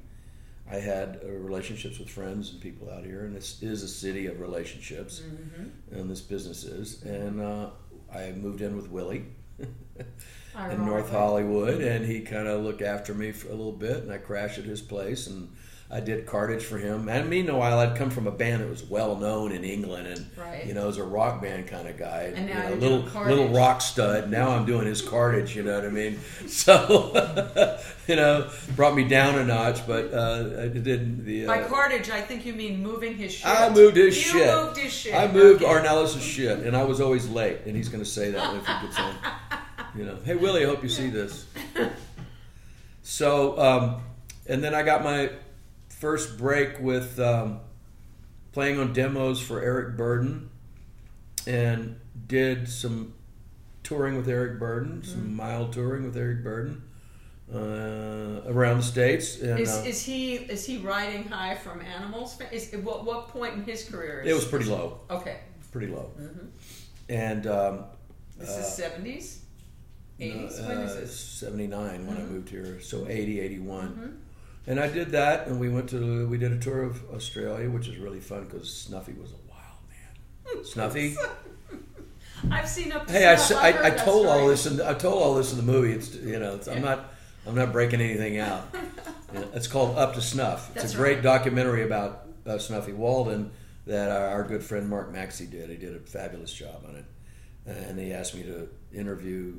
They interviewed me for the documentary about Snuffy, and I asked Snuffy. I said, "Are you sure you really want them to interview me?" I said, "Do you want me to like tone it in?" He goes, "No, tell the truth." I went, "Snuffy, Snuffy, come on." And so, anyhow, Eric Burden thing happened for a while, and we did a movie in Berlin, and we did some recording. I saw a little part of that movie. Yeah, I had a little acting part. Snuffy and I did. So, yeah. We were in the same scene. So now, is that where your acting career began? Yeah. I played Dracula in my senior year of high school. Oh, well. I played an old man in a couple other in a play, and I did several plays in high school, so I got a little bit of drama and a little bit of acting then. Mm-hmm. And I've never been shy, so that worked out well. Yeah. Mm-hmm. So then my next opportunity was I got an opportunity. Well, a friend of mine was coming around to nightclubs and watching me play in different bands and everything, and we got to be friends. And he was affiliated with Warner Brothers a little bit, and Warner Brothers, Rickie Lee Jones had Chucky's in Love, and then her next record was Pirates, and she was putting together a band to go out that summer. And so my friend got me an audition, and I went and auditioned, and I was there at the end of the week, and I think it was the last guy on the Saturday or something like that. Mm-hmm. And I got a call from the road manager that night saying, "Rickie likes your playing. Oh, you want to come back on Monday?" And I went, "Yeah." She hasn't hired you yet. I went, "Okay." Mm-hmm. It took her forever to hire people. And so, and her music's very quirky, and I was studying some amazing recordings to like try to get the gig anyhow. Mm-hmm. And I went back on Monday and played, and while I'm up there playing, the road manager comes up and says, "This is so funny because I was trying to get lessons from this drummer, and he's a friend of mine now. I can say this, and I was really I was at that point where I wanted to start studying with certain people, and I'd taken some lessons when I got out here to help my reading chops come up a little bit. Do you read? A little bit, yeah. I mean, I read, but not excellent. I mean, I read enough to get by. I get by, as they say. Mm-hmm. So the road manager comes up to me and taps me on the shoulder and says, "Hey, Rickie's got this other friend she wants to let try play." And I went, "Oh, okay." And I get up and I walk, and as I'm walking out, Dave Garibaldi's walking in. I went, "Oh my God," wow, Dave Garibaldi, how you doing, man? And he says, "Hey, man, nice to meet you." Okay. I walk out and went, "Oh well." So I go home, and my wife at the time said, "What happened?" I said, Dave Garibaldi walked in. I guess I lost the gig. About 3 or 4 days later, on Friday, Garibaldi stays all week long, and she said, "I don't know, what about that Tony guy?" And so she came out, my friend Mike Ruff said, "Why don't you go watch Tony play in a band with me on Friday night?" Katie Seagal was singing, the actress, and we had a band that backed her up. Mm-hmm. And Mike said, "Why don't you come see Tony play with Katie? He knows her material, and now you can see how he can assert himself as a drummer." And so she came out and watched me play, and afterwards we went and had a drink and talked about a little bit, just BS. And she said, "Will you come back and audition for me tomorrow?" And I had a little bravado, and I went, "No, I won't come back and audition, but I'll come back and play for you." And she goes, "Okay, I'll see you over there tomorrow." So I walked into the studio, and the same thing happens, like, when the door opens, the bright sunlight comes in. That's what I saw when Garibaldi walks in on me. I open the door, and I'm walking in. And he was surprised, and it was kind of awkward. Oh, you mean he was there? Oh, he was there. It was awkward as hell. No, that's not a good story. It was awkward as hell. Poor Dave. That's not a good fabulous drummer, one of a kind in this world. Nobody can touch Dave Garibaldi. What he does. He's a monster and a sweetheart of a person. Great human being. I love him. So why did she make that choice, do you think? I don't know. I just wanted to hear it different. And I've been in that situation before where I've been replaced because somebody wanted to hear it different. That's an artist. And an artist can have you play for them for a while and after a couple of years or a couple of months or a week go, no, I want to hear something different.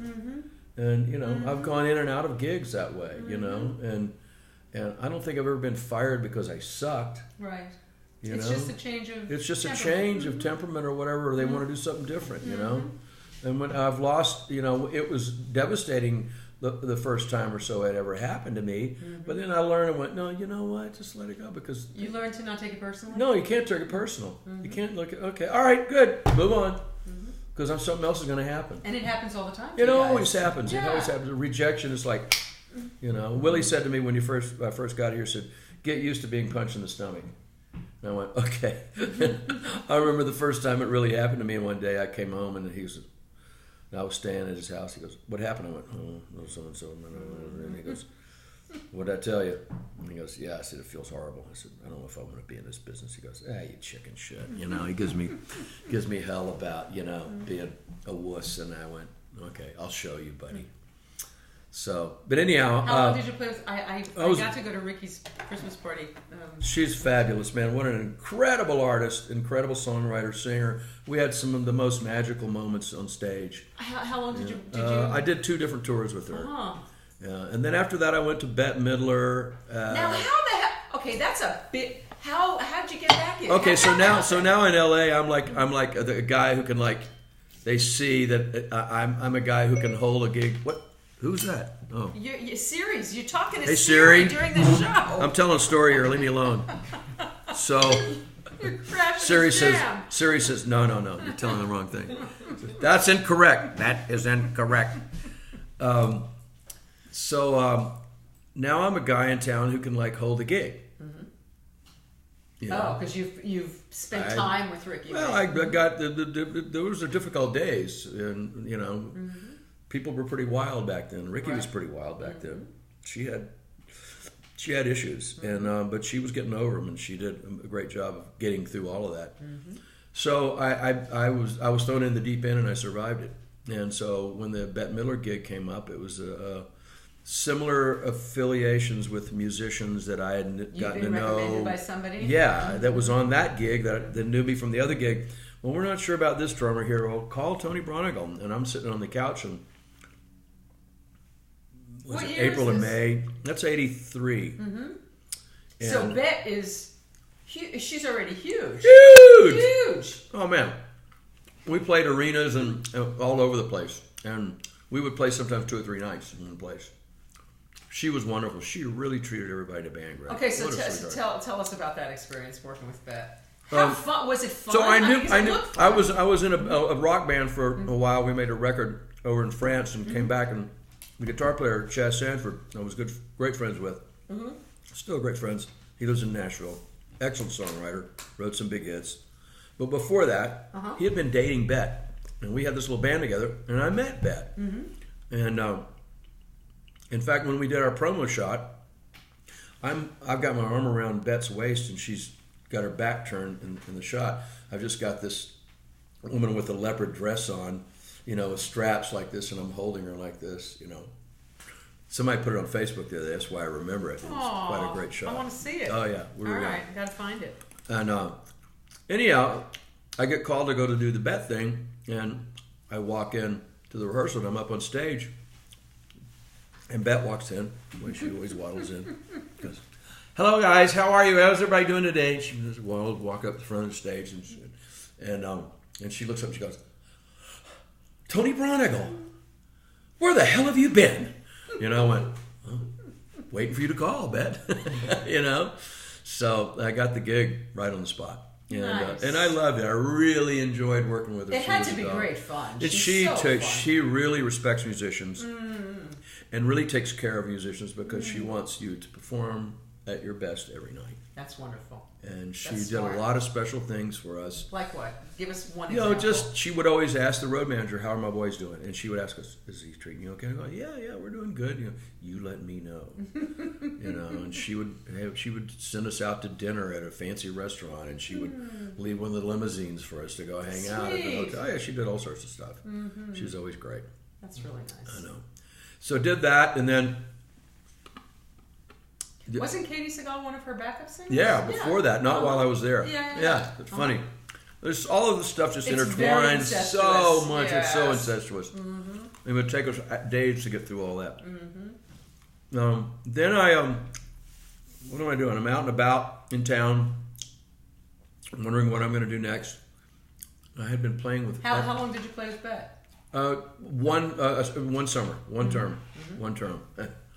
A big summer tour was good because you pile up the money and you could get through many months doing that. Right.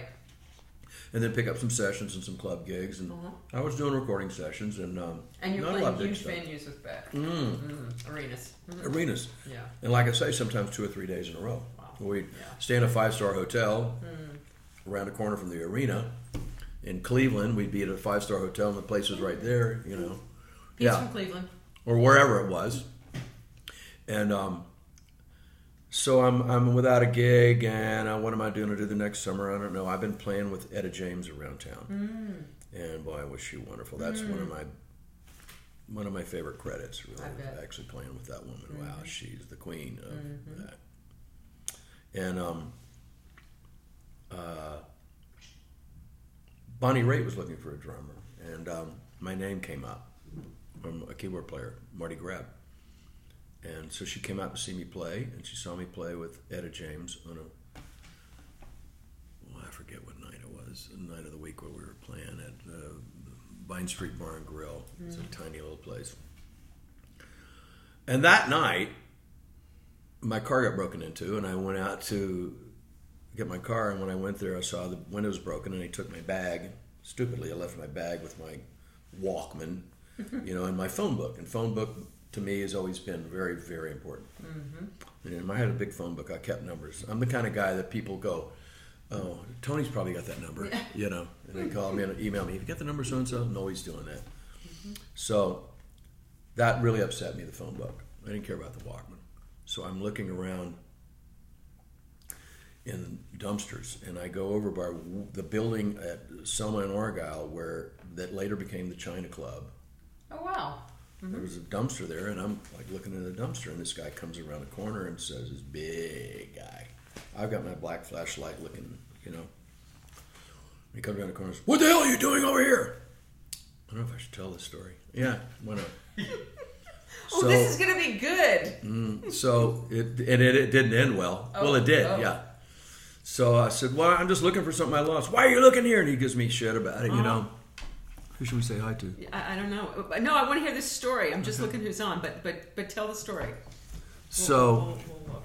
So I thought, I better get away from this. I'm going to walk away from this guy. So I'm kind of thinking, well, do I just take this flashlight and, just take off. And as I'm walking around him, 4 other guys turned the corner. And they came at me. This is the same night your car got broken into? Yeah. Same night the Bonnie Raitt came to see me play. So I take a dash across or diagonally from Selma and Argyle over to the RCA building. And I'm headed there, and I'm going, I don't know where I'm going. I'm just trying to get away from these 5 guys, and they caught me, and they beat me over the head with my own flashlight. I went to the hospital and had 14 stitches in the back of my head. And if I twitch every once in a while still, it's because of that. Wow. And I got up, and then went back into the club, and they went, "What happened to you?" And I told them, somebody took me to the hospital, and I got stitches, and 4 days later, I went and rehearsed. No, wait, that wasn't the night Bonnie saw me, because I'd already rehearsed with Bonnie, I think. Anyhow, 4 days later, I'm doing a Bonnie Raitt gig with my hand. This finger here was in a splint. Oh my! My first gig, and I had bloody hair and everything. Oh Jesus! Okay, so now I've been a Bonnie Raitt fan since the mid '70s, and when you came, she was already getting huge, but you were there for Nick of Time, right? You I didn't play on that song, but I played on a couple songs on that record, and that was why it's when she broke in the 90s there, and late 90s. When was that? The Grammy she won that year? Was it 89 or 90, something like that? That makes sense. I don't know what year it was, but I know that she broke huge on that album. That was when she did it. So, and you were there.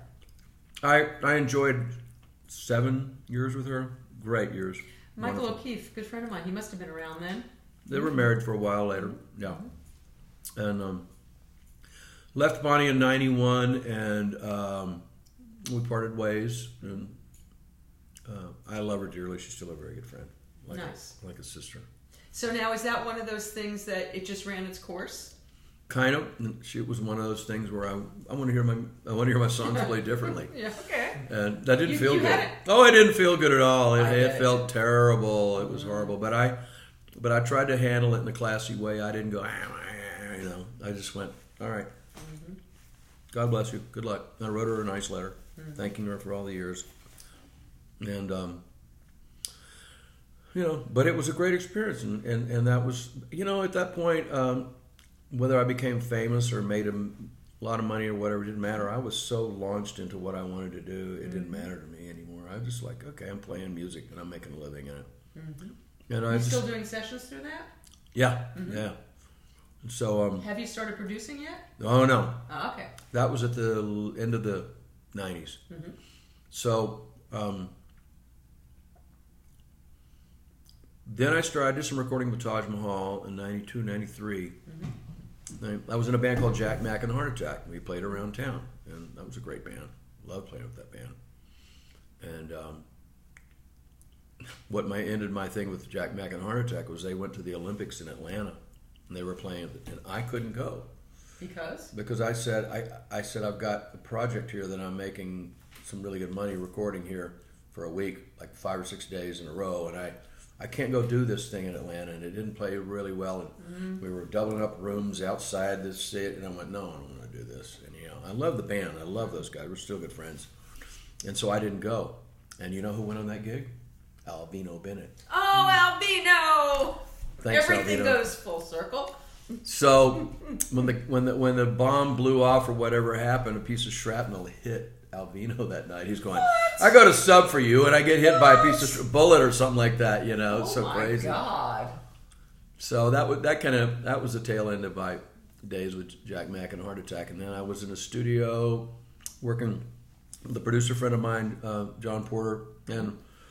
Don't choke on a peanut. Okay, you talk for a while. All right, well, I'm saying hi. Hi, Joey Cole. Hi, Joey Cola. Hi, George Lyons. Hi, Dave Prince. Hi, Ken. Pete, do we have any questions? I know Joey Cola. Do you? He's a comic. I'm going to sneeze. In the 80s at Hilarity. Yeah. 80s and 90s in Cleveland. I know Joey from the 80s, too. Yeah. Do we have questions? You do? Yes, you. Oh, you haven't. You're not allergic to peanuts. No. But I have one of those things where I sneeze 2 or 3 times in a row. That's all right. Go ahead. Yeah. I just jinxed it. I talked myself out of it. I do too, actually. Ken LaCure would like to know, Tony, what was the best gig you remember? Like best one night gig? Well, I was actually going to ask you, what was the most fun experience of your career? How can you put one thing as the best gig? Who's your favorite kid? But Harry. No, but I'm kidding. It's impossible. There's been so many that it blurs together. I can't tell you what was the best gig. Right, not best gig, but was there something that... Was there a time in your life that was just the most fun all the time? I had fun all the time. That's wonderful. I had fun. I had a lot of fun. I mean, that was part of what... if you enjoy what you're doing, you're going to have a lot of fun. You still having fun? I'm still having fun. That's excellent. I'm really having fun. All right, so let's back... Since you can't answer that, he wants you to do the jitterbug. Tell her to come over here right now. It's a guy. It's a guy? No, sorry. Nah. We're not going to jitterbug. So, all right. So you're playing with Taj Mahal. Yeah. Well, we did a first record called "Dancing the Blues," and then he's winning Grammy awards, huh? Not yet. And then we did the second record. He got a Grammy nomination on the first one, "Dancing the Blues," and then we did the second record, "Phantom Blues," and Eric Clapton joined us on that and played with us some. So now, what is that like? No, it's great. I mean, there's a superstar, monster musician who comes into the studio, and basically, he's not like elevated beyond where everybody else is. I've met him, and he was the nicest. But not only is he a nice guy and he's mellow, but none of us went, oh God, we got hurt. Right. No, we're playing our asses off for Taj Mahal. That's and right. he joined in, and we had a great day, a couple of days, whatever, with him. And that record got nominated for a Grammy, and then we made, and then from that we went on the road as the Phantom Blues Band. I want to back up a second. What's it like the first time when you played with Bonnie and her record gets you played on the album? What is that like when you? I was at the Grammys when she won those 4 Grammys that night, playing with her on stage. That was an incredible moment. There you go. Whoever asked for that. Yes. That was an incredible moment, and. Bonnie won 4 Grammys that night, and we got to play on stage with her. And I gotta say, I almost couldn't move my arms and hold onto the drumsticks. It was like, where am I? Counted. I was so nervous. Like everybody in the world is sitting in that audience. Yeah. I was very, very nervous. But we sounded great. We did it. That's very cool. That was a great moment. There you go. That's I have to go back and look at the footage of that. That's another great moment was a Grammy night. When I won a Grammy with Taj Mahal. Okay, back up. We went on the road after Phantom Blues record with a band that became the Phantom Blues Band, and a lot of the guys, we're still the Phantom Blues Band. Most of us, the core of that band, is still together, making our own records and still working with Taj, and we. Won the Grammy for Phantom Blues. Then we made Senior Blues. So you are a Grammy Award winner. Yeah. You are a Grammy Award winner. Yeah, I won. So we made Senior Blues. It won a Grammy, and then we were still on the road, and we were doing really well with Taj. And then Taj wanted to make a live record, and just by accident or whatever, I became the producer because the person who was going to produce it. Just decided a good friend, for other reasons, decided to no-show. And I was already putting stuff together. I was already aspiring to produce. And I was going, give me a shot, Were you always paying attention? Like when you were in the studio, you're paying attention. You're learning. Yeah. All the time. The way I say it, I explain it is like, all of these years of being in the studio and working for other people and being able to play on their records and their sessions or whatever, I would just walk in and play, but I could see that there was always someone that I always say it's like turning on the light. I'm the guy that turns on the light and gets it all started. I prep for months or whatever before sometimes on certain records. But Snuffy's watching. Snuffy. So yeah. I haven't told anything bad about you yet, so it's okay, Snuff. Continue. That's coming. That's coming. No. So anyhow, then Taj wanted to make a live record, and we made this live record at the Mint, and we recorded 3 nights, and I just kind of took over because someone had to do it, and no one else was going to do it, and so I made sure that it was recorded properly. I had the right engineer, and I was there paying attention to the whole process, which I knew. Did you feel comfortable the first time you stepped into that role? Yeah. I'd already produced a friend's record before that, and it was no big deal, really, but it kind of it broke me into it. And at this point, I'm going, just take the bull by the horn and be creative and follow your gut, And I did, and that record got nominated for a Grammy and won a Grammy.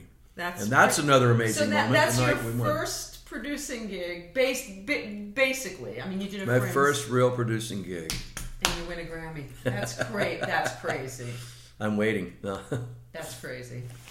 So, anyhow, you have the hardware. I do. I have you it at home. Have the hardware. Yeah. And we got it. We got it as a band as well because it was Phantom Blue, Taj Mahal, and the Phantom Blues Band. So the whole band got to get up in Staples Center and walk up on stage for the presentation. Sweet. Pretty amazing moment. Pretty amazing. So that's another great one. Oh, I couldn't walk. My feet were doing like this. My feet never touched the ground. Yeah. Amazing night. Did your parents live to see you have success? Yeah. Good. Yeah, my father passed away the year before that. I wish he would have seen that. I think he knew about it. I believe that. Yeah. My mom was pretty proud too. They never looked at it like as long as I was a good, decent human being or whatever, and paid attention to them and the family and everything in the right way, and was respectful. That's all they ever expected out of me. They didn't. They didn't.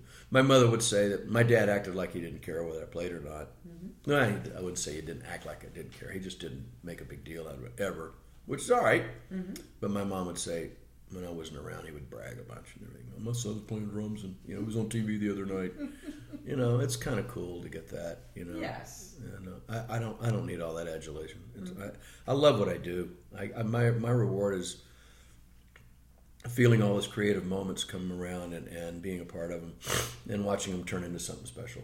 So who were some of your favorite people to play with, to have that experience with, that creative experience with? Rickie Lee was fabulous. I mean, and Eric Burdon was a lot of fun as well. We had great times in that Australian tour with me and Terry Wilson and Mike Ruff and Snuffy was on fire every night, and Eric would just take acid or something and leave us alone on stage sometimes, and we would just go play and just make up, just really? go. Oh yeah, he'd just walk off Then later he'd walk out and grab the microphone and start singing again.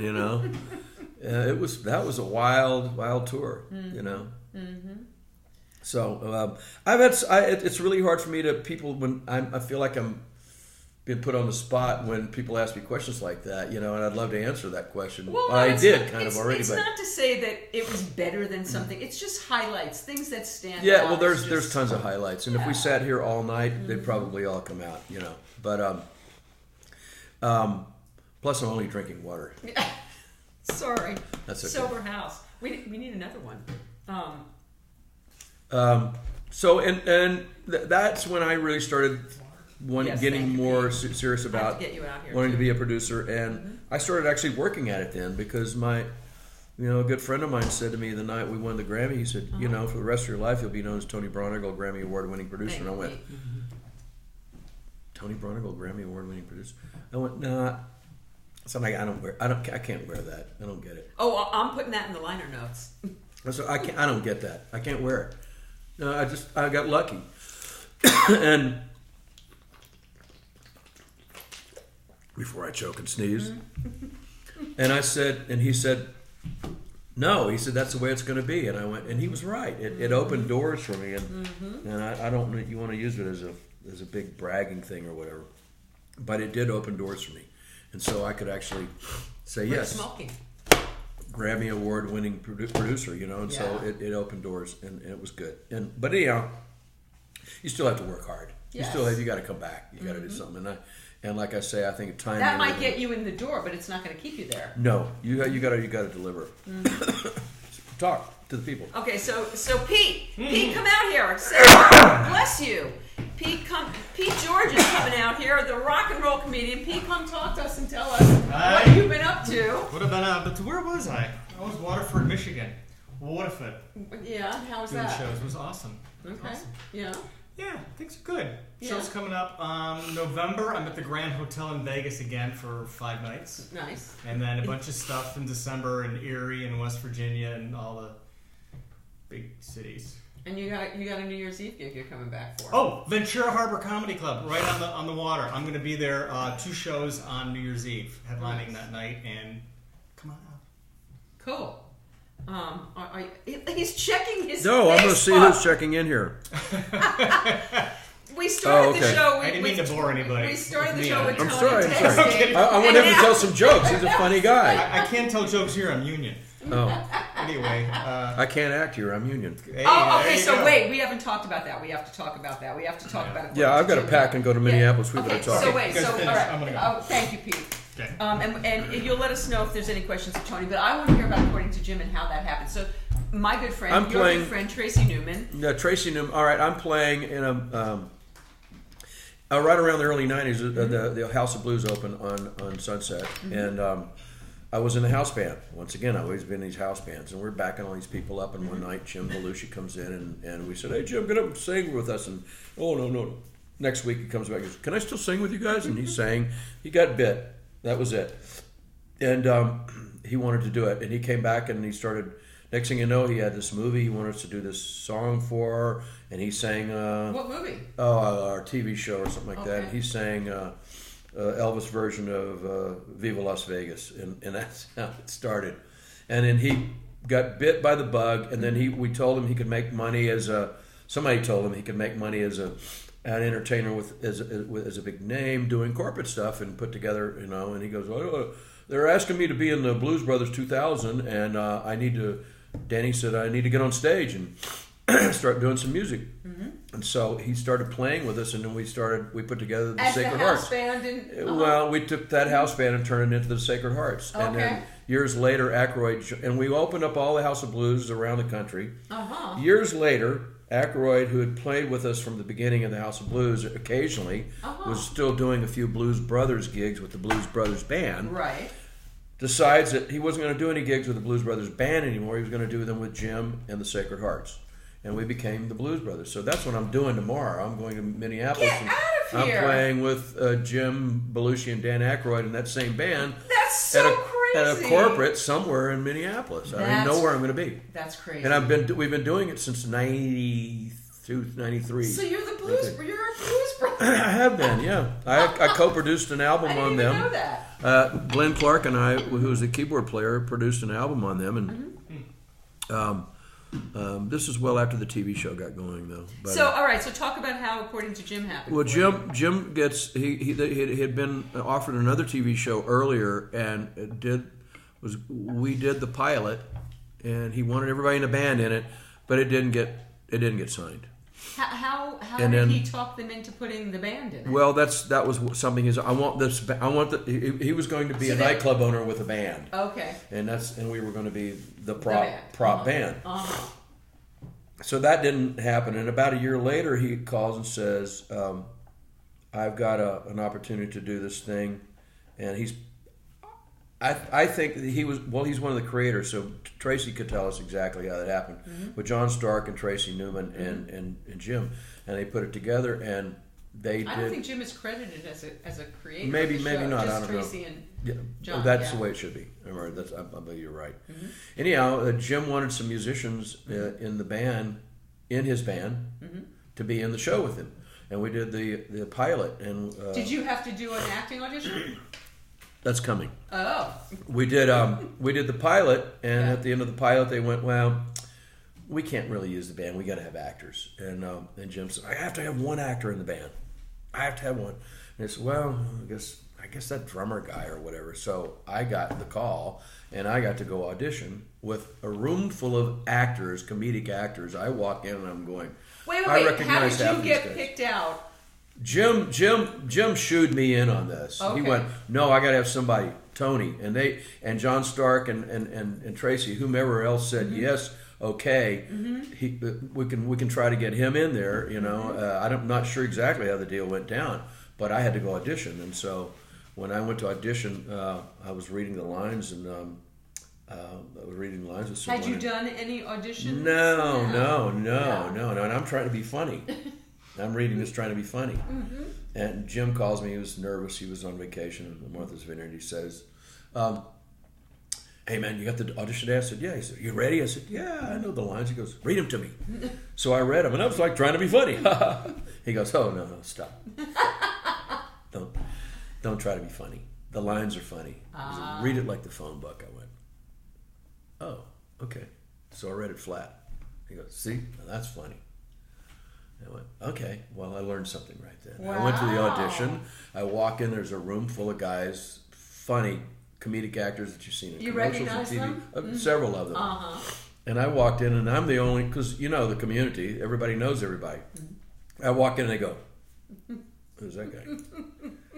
So word gets around that, I'm the drummer in Jim's band, which means I'm probably going to get the gig, because I'm the shoe-in,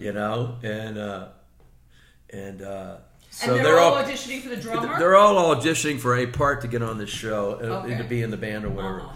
And and then they're all sidling. Thank you. You're welcome. They're all sidling up against me like, "Hey, man, how you doing, man? What's going on? I'm Tony. You're Bob. I'm Bob. You're Tony." Getting to know, and I'm going. And I looked at my buddy who was in the band in the Sacred Hearts, but he was an actor, a comedic actor, John Rubano, and he's really funny, really funny. And I'm sitting there with Jim and John, and he's looking around. And he goes, "Yeah, there's a room full of vipers here. Everybody wants each other's gig. Mm-hmm. So I go into audition, and I'm reading with a guy who's just hilarious, and he reads big and just blows the part up and everything. And I'm like reading it flat. And I did my lines flat. And they laughed. And I went, okay, like you're dismissed. And he goes, no, switch parts. And I said, well, I didn't learn another part. Read it. So the other guy takes my part and reads his big, and I read it flat. And I went, great, thanks. You know, they always say great at the end of the audition. You did great. I walk out, and John says, how'd it go? I said, it was fun. You know, it was, I don't know. This experience I know nothing about.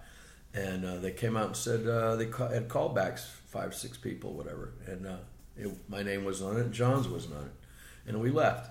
And I went home, and Jim calls me, how'd it go? I said, well, it went okay. I did what you said, and, you know, I read the part, but did you get a call back? I said, no, they had some callbacks, but they didn't call me back. He goes, oh, damn. I said, okay. He said, hey, man, thanks for calling. I appreciate it. Now, wait, how long have you been playing with him at this point? Years. Years. I don't know how many. Because a bunch, okay. A bunch, yeah. Mm-hmm. And so he said, thanks for doing it. I appreciate you making the effort. I said, well, thank you. I appreciate it. He goes, about 15 minutes later, he calls me back. He says, callbacks don't mean shit. You're going to SAG on Monday. I'm like, what? So that's how I got on the TV show. You just bypassed the whole thing. Yeah, he got me into SAG, and God bless you, Jim. Thank you. Wow. And I had a lot of fun for 8 years making that and getting to be silly on camera. And plus, that's some serious coin that you're getting there. I was making, during that period, I didn't care how much I went on the road. You know, in fact, I didn't want to go because I didn't want to miss a TV show. Yeah. Paid them a lot more, you know. And did you enjoy it? I had a ball. And everybody was so nice to me. I made good friends with everybody, from wardrobe, makeup, Tracy producers. loves you. Everybody. I just got along with everybody and had a great time. I turned it into a good relationship. And you were there, and that was a long run. 8 years, yeah. Near the end, it kind of thinned out a little bit, but I think I did close to 40 episodes. Nice. So you still getting residuals? Yeah, but you know, at this they point, get they're like 2 cents. Yeah. You can't buy lunch with it anymore. So, so the last thing that I know about that's kind of major for you, Robert Cray, how did that happen? Not the last thing. There's going to be plenty more, but I mean the most recent, but right? Taj quit touring like that in about 2003, and I decided I didn't want to go back on the road, and I started producing. I produced an Eric Burden record, and then I produced quite a few other albums, but the one that was something that turned things a little bit, and I didn't want to be in his road band, but I produced the first one. And then when they did this, we did the second one. After that, the drummer got ill, and I had to go take his place for a little while. Then I was in and out a few times, and then later on, I got Terry that job again, and I got him the job the first time in the early '80s when we were when I was in the band with Eric, and I wasn't crazy about the bass player. And I said, call this guy, and then later on, and I got Terry the gig the second time, and then even the third time. Yeah. So I made 3 records with Eric over all those years and a lot of other people. And I didn't really go on the road a lot, but sparsely with Eric between 2003 and the TV show was still going. And then... How are you going out on the road and doing the TV show? You had to be careful about that. If they wanted I missed one show out of all of them. That they wanted you there? They wanted me. And so how did you get I was lucky. Willie subbed for me. Willie did it. But you're a character on the show. How does that work? I guess they made up a story about some guy down the road taking my place in the garage band that day or whatever, and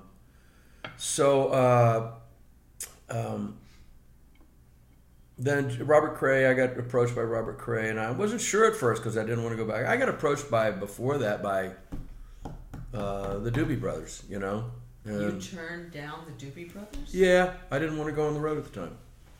And I just, the money was good. They're going into the Rock and Roll Hall of Fame, by the way. I know, God bless them. I know Patrick Simmons. I know all those guys. And I'd almost gotten the invitation. Not almost. I got an invitation somewhat years and years before from Keith Knutson when the other drummer had left, and they took somebody else. That was around the same time I got offered to go play with Huey Lewis in the News before he was ever a big star, and I turned him down. I told Huey, I said, no, I don't think I want to be in a Marin County bar band. And to this day, Huey uses it against me. You know, I kind of got a shot at ZZ for a minute because Billy Gibbons and I are good friends, but back in the Texas days. But we talked, but you know, he never changed his loyalty to his guys. Mm-hmm. God bless him. God bless all of them. He wasn't one of those people that needed to have his ears sound different. Maybe that's why he approached me or whatever. You know, I mean, there were other reasons too we won't get into. Mm-hmm. So anyhow, I Cray in 2009, and my second marriage was breaking up, and I didn't want to go on the road before that, but I thought maybe I need this now because I was pretty bent out of shape. Mm-hmm. And it was healing. I got out there and started playing great music every night with Robert. The band was kicking ass. Mm-hmm. Jim Pugh on keyboard, monster player. Richard Cousins on bass. What had happened was he had fired his bass player first, and then right around the same time he was letting go of the drummer as well, and they'd been with him for 20-something years. Oh, wow. It was really rough. And he said, I want to get Richard Cousins back in the band. Richard had been with him many years before. Mm-hmm. So he said to Cousins, he said, who do you want to play drums with? And Cousins says, Tony. Nice. So my audition was by myself. I just went and played, you know, with them. And they had talked to a couple other drummers, and I played 15 minutes. And he went, this is fine. Let's just go start rehearsing. You know, and Richard was pretty happy with it. I mean, Robert was. Mm-hmm. And I did that for 4 years. And then he wanted to hear something different. Mm-hmm. So. And so here you are. You're producing. Yeah. What else? You play with Taj sometimes? Still play with Taj sometimes. I'm still doing the Blues Brothers stuff. I play around town. My life now, because I'm of retirement age and I'm receiving some benefits, is I don't have to hit quite as hard as I had to back then to pay my house note and my mortgage and everything, and get by. I still hustle and work hard, but I can play at the Write-Off Room. I can play at Bogies. I can play at some clubs around town and have fun playing music with friends. So, like, who do you play with these days? Like that you've. I'm playing a great band called the Pauly Sarah Band. We played at Joe's Great American Bar and Grill the other night, and Joe Bonamassa played with us all night long. Nice. And I play with the Phantom Blues Band. We've made 4 records together. We're about to release another one. Mm-hmm. I have to mention the Phantom Blues Band. Mike Finnegan's in that band, and Johnny Lee Schell, and Joe Sublette, and Mike was just on the show recently. Yeah, Mike's fabulous musicians. And what a singer he is! Oh it's very. His talent rides high. It really does. And so I just get to play with a lot of friends and still make some records, and I'm finishing up a couple. I got a couple that are out there. They're in the blues charts. I got nominated for Grammy. An artist that I produced got nominated for a Grammy last year, Danielle Nicole. Nice. And same category as Teresa James. Mm-hmm. And so things are still going well, and I'm still busy doing and I'm started 3 other projects, and I'm constantly keeping the wheels on other things, and I've got another artist who probably wants to do another record in January. Danielle wants to make one starting in December, and I'm working on this guy Phil Colombato right now, Louisiana Love Act, great songwriter, great Do you play on the things that you produce? Most of them, because I run the show from the drum kit, and I have a feel about where I want it to go from the drum kit. Mm-hmm. And I let other people play sometimes, and I've produced bands where they've had a drummer, but I'm going to go in there and coach the drummer, and I'm going to move things around until I get the sound I want. Mm-hmm. I'm just lucky that I work with such great, talented people. My friend Johnny Lee Schell, who owns a studio that I do a lot of work at. I'm just lucky to have Johnny, have Mike Finnegan at my disposal, have all these incredible bass players at my disposal, guitar players, horn players, songwriters, sound mixers, engineers. Are you still writing music? A little bit, yeah. I'm not a sit down and write a song guy anymore, but if somebody's got a song and it's not quite working, I can help them.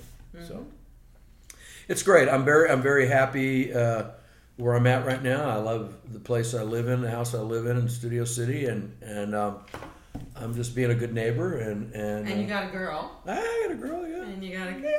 I got a girl. So life is good. She's a cutie pie, yeah. She's great. She's wonderful. Yeah, she takes good care of me.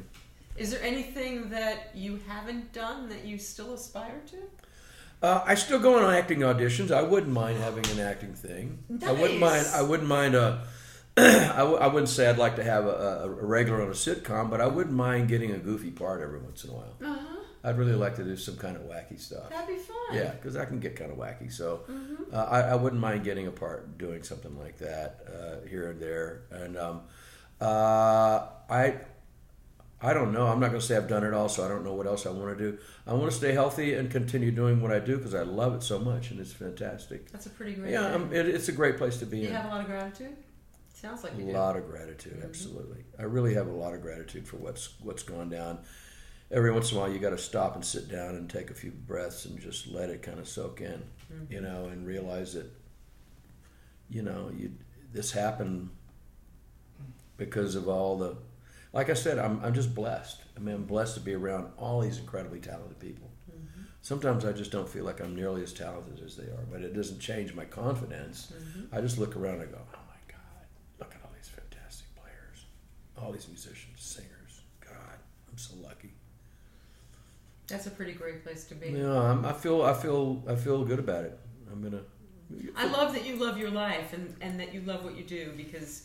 There's a lot of people that don't appreciate where they are and are keep chasing the next thing and can't enjoy it. You got to do what you got to do it. It sounds cliche. Follow that dream. What's going to make you happy? Do what's going to make you happy and get good at it. Do you have a really good work ethic? I mean, why do you think you've had all of this? Oh yeah, I work like a horse. And that work ethic comes from my dad. My dad worked like. You show up on time and you. No, I'm always late. 5 minutes late. Okay. See, I said it. I'm always 5 minutes late. Okay. But I get it done. Mm-hmm. I'll stay later and get more done. Mm-hmm. Yeah. Pete always walks in and I'm blow drying my hair, but the show always goes. Well, it doesn't always go off on time. No, it all gets done. It all gets done, and we're still. I've had. Several records have won Blues Contemporary Blues Record of the Year and BMAs in Memphis. You've been nominated. I've been nominated about 12 or 15 times for drummer, and I won in 2018 as Blues Drummer of the Year, and it's wonderful to get all that adulation and everything and get the trophies and stuff like that. But the next morning you just got to get back up and go to work, So I'm fortunate. I really am, and I really appreciate you having me this evening and. I've had a great time. It's been great. Do we have any questions? That's it, yeah. We're good? Yeah. We've covered everything. You've covered everything. You've made everything's dream come true. Can I have a transcript of this from my resume? I told everything tonight, just about. You did. Well, it'll be living and breathing on Facebook, but it'll also be on YouTube. It'll be on YouTube tomorrow, and it'll be on SoundCloud and iTunes, and so it'll live forever. This gosh, your entire life. I didn't realize I was going to be that out there that much. I would have been more careful about what I said. I'm sure you'll edit it properly, right? Oh yeah. We'll be editing. Lots of editing. Yeah. Thanks again, Tony. Thank you so much. Thank you. And for everybody out there, coming up, Robert Wall is going to be with us. Arliss, for those of you who appreciate that. Terrence Blanchard's going to be here, which I'm so excited about. His new film, Harriet, Pete and I are going to go see next week, and he did Black Klansman. That score was just unbelievable. Yeah. And in the living room on October 29th, when I turn 64, is going to be Anson Williams and Allie Willis and Jody Siegel. Do you know Jody? Yeah, I co-produced a record on there. Of course you did. And Marcus Eaton. And if you don't know Marcus Eaton, wow, he took our breath away last really? Mark. He did the score for the new David Crosby documentary. Wow. Remember My Name. But he's a player. He's played with David and he's opened for Sting, and he's a crazy player. He's amazing. So anyway, they're all going to be in the living room on October 29th, and we'll have to figure out a way to get it. Well, I have to come over and put together a jam set. Yes, we need you to do that. All right. We some percussion. Alvino's done percussion in the living room. You can do it. Alvino, come on, let's do it. Let's get together. Let's do it. Thank you so much, Tony. You're welcome. My pleasure, Ann. Thank you, Pete. Thank you, Pete. We'll see you all next week.